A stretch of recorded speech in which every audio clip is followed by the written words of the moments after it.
समझ नहीं आ रहा अपने सैलरी इंक्रीमेंट का क्या करूं। बेटा इतना क्या सोच रहा है? अपने म्यूचुअल फंड्स के एसआईपी का टॉप अप करा ले। This is the right time. क्या? समझ में नहीं आया। बेटा इतना क्या सोच रहा है? अपने म्यूचुअल फंड्स का एसआईपी टॉपअप करा ले। This is the right time. अब समझा।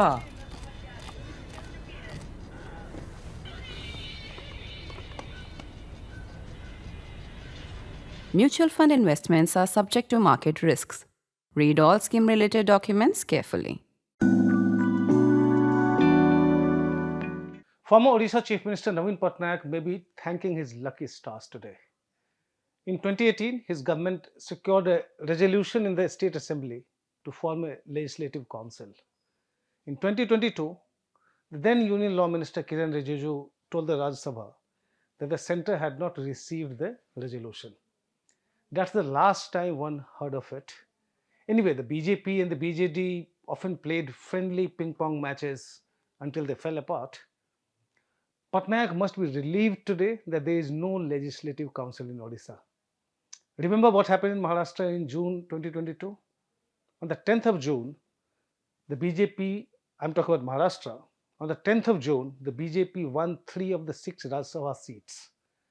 Although the then ruling MVA was expected to get four of the 6. Several MVA MLAs cross-voted for the BJP, obviously. 10 days later, on the 20th of June 2022, the BJP won 5 of the 10 seats in the Legislative Council polls, one more than expected, thanks to cross-voting. A frustrated Prithviraj Chavan, former Maharashtra CM, said then, and I quote, in the Rajya Sabha polls, the BJP, which had 105 MLAs, got 123, and in this, that is the council polls, the BJP got 133. This means 10 more people voted for the BJP in the past 10 days, unquote. The mystery was resolved within hours after the council poll results, as Shiv Sena leader Eknath Shinde, along with 30 party MLAs, rebelled against then Chief Minister Uddhav Thackeray and left Mumbai for a safe haven, Surat, that night. The rest is history, as they say. In Odisha Rajya Sabha polls on the 16th of March, BJP-backed independent candidate Dilip Ray won. 8 MLAs from the BJD and 3 from the Congress cross-voted in his favor. On Saturday, BJP President Patnaik suspended 6 of these MLAs for anti-party activities. 2 others were already suspended. Out of 50 MLAs, the BJD's effective strength in the assembly is 42 today, a 16% reduction. That's why Navin Patnaik may be thanking his stars. What if there were a legislative council in Odisha and there were elections to fill some vacancies, like in Maharashtra? Could Patnaik afford to face another test of his MLA's loyalty? Since the setback in the 2024 Assembly and Lok Sabha election, he has seen many of his loyalists rise in rebellion. Barely 3 months after that setback, Mamta Mohanta resigned from the Rajya Sabha and joined the BJP. Rajya Sabha member Sujit Kumar followed suit. Another Rajya Sabha member, Debashish Samantre, resigned from the post of BJD Vice President last November, although he continues in the party. As BJD leaders say, rats jumping out of a seemingly sinking ship or self-seeking individuals opting for greener pastures is a given in politics. The bigger blow to Patnaik was the evidence of the BJD's declining mass base in the Nuapara Assembly bypoll last November. The party came third in the bypoll that was necessitated by the death of BJD MLA Rajendra Dholakia. The BJP fielded Rajendra Dholakia's son, Jay, and won the seat. The Congress, coming second, was like the proverbial salt on the BJP's wound. The BJP seems to be on a mission to replicate in Odisha what it achieved in Maharashtra, splitting Thackre's Shiv Sena and Sharad Pawar's NCP. It's so keen that Prime Minister Narendra Modi did not restrain his party from backing a coal scam convict, Dilip Ray, in the Rajya Sabha bypoll in Odisha. The ruling party may have reasons to launch this mission in Odisha. The BJP was instrumental in the creation of the BJD. When Biju Patnaik died in April 97, the BJP had literally no presence in Odisha, where the Congress dominated politics for decades. Atal Bihari Vajpayee deployed Pramod Mahajan to put in place a party that would claim Patnaik's legacy and also create a space for the BJP.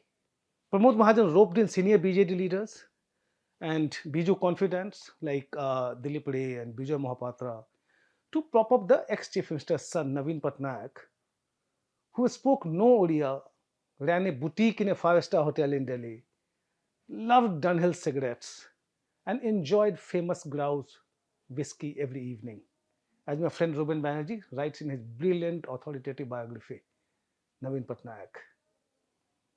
The BJP was behind the founding of the BJD in 97 with Navin Patnaik at the helm.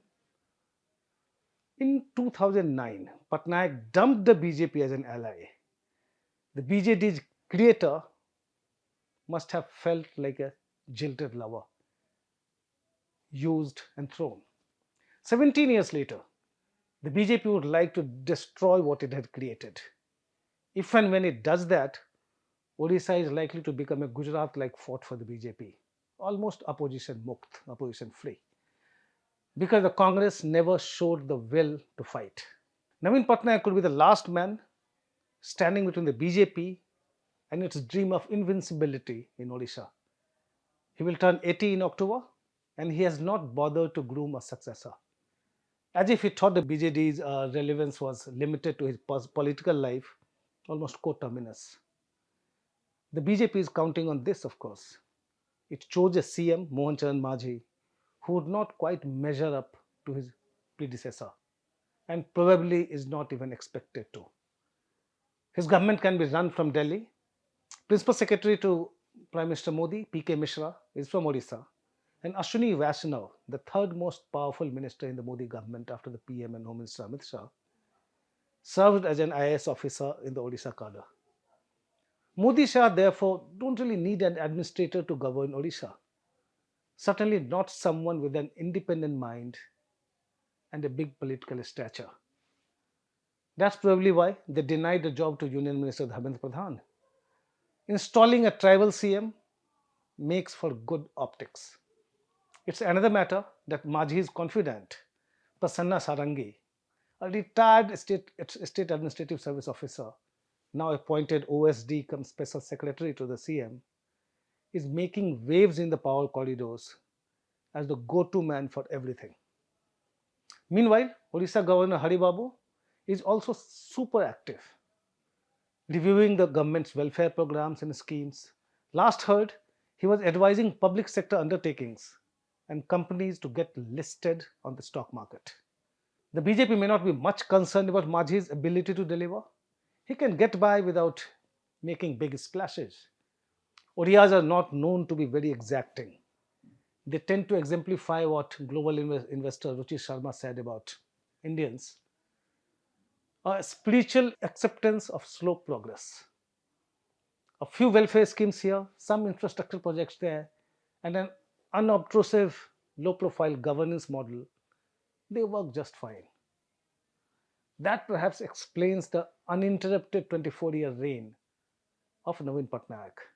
In the last election, the BJP made the outsider, then IAS officer V.K. Pandian, who is from Tamil Nadu, a big issue, helped along by many BJD leaders who echoed the same line. It has not deterred Patnaik. Pandian has since resigned from the IAS, but remains a constant presence at Navin Niwas in Bhubaneswar. His close associate and former additional secretary to the CM, Aditya Mohapatra, is now private secretary to the leader of opposition, Navin Patnaik. So can Patnaik prevent the BJP from doing to the BJD what it did to the Shiv Sena and the NCP Maharashtra? Veteran Odisha BJP leaders like Dharmendra Pradhan would know what the 79-year-old former chief minister is capable of. Even when he was seen as a political novice, he had outsmarted many party veterans and aspiring challengers. Ruben Banerjee's book is an eye-opener. When the party's constitution was being drafted in 97, Patnaik insisted on being made president for life. When told the election commission would not allow it, he proposed an alternative before the party's registration. The BJD's newly drafted constitution entrusted the Political Affairs Committee with the final power to choose candidates for elections. Patnaik forced the party to amend the rules and empower the party president to cancel the PAC's nominations. At the time, BJD leaders did not make much of it. Vijay Mahapatra was number 2 in the Biju Patnaik government and one of the party's founders, certainly did not know what Navin Patnaik was capable of. Because in 2000, while Mahapatra was presiding over the PAC meeting in Bhubaneswar, Patnaik used his authority or power to cancel Mahapatra's nomination as the party candidate from Patkura and replaced him with a journalist. By the time Mahapatra learnt of it, he did not have time to file nomination papers. Patnaik had used the veto over PAC nomination to deny a ticket to the PAC chairman himself. Mahapatra then decided to back an independent candidate who won, only to later switch his loyalty to CM Patnaik. That was the end of road for Mahapatra, who was once called the super chief minister during Biju Patnaik's time. The next 24 years at the helm witnessed many ambitious Mahapatras of the BJD licking their wounds. In a nutshell, Navin Patnaik knows his politics.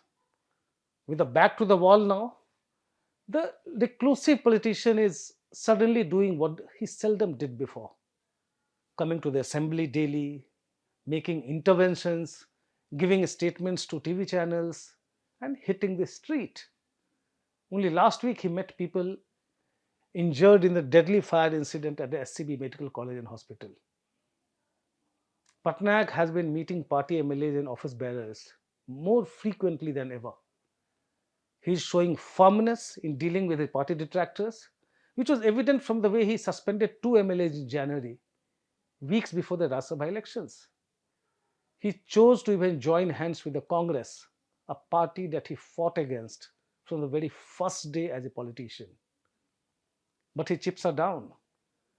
Dissident voices are emerging from some corner or the other every day, from party office bearers to MLAs and MPs. Given the absence of a successor, the BJD looks doomed to disintegrate after Patnaik hangs up his boots. The BJP cannot take things for granted. Even in 2024, the BJD secured 37,627 votes more than the BJP. The BJD got 40.64% of the votes with 51 seats, as against the BJP's 40.49% with 78 seats. The Congress got 13.4% of the votes. These figures tell us that if the BJD and the Congress decide to extend their Rajya Sabha poll partnership in the future, the BJP won't have it easy. There is a big if here, of course. A Biju Patnaik associate of Janata Dal days told me on Sunday, and I quote him here, Navin Patnaik remains the key here. He is looking fit and healthy today, but elections are 3 years away, unquote. I agree, but have another if to add here. If the BJP were in the Congress's place today in Odisha, the ruling party would be having jitters, because the BJP is known to build an alliances to eat up both its allies and adversaries. However, the Congress has often proved to be an extra burden for bigger regional allies. Navin Patnaik can pull it up as long as he can, but that's about it. That's all from me in this episode of Politically Correct. Thanks for watching.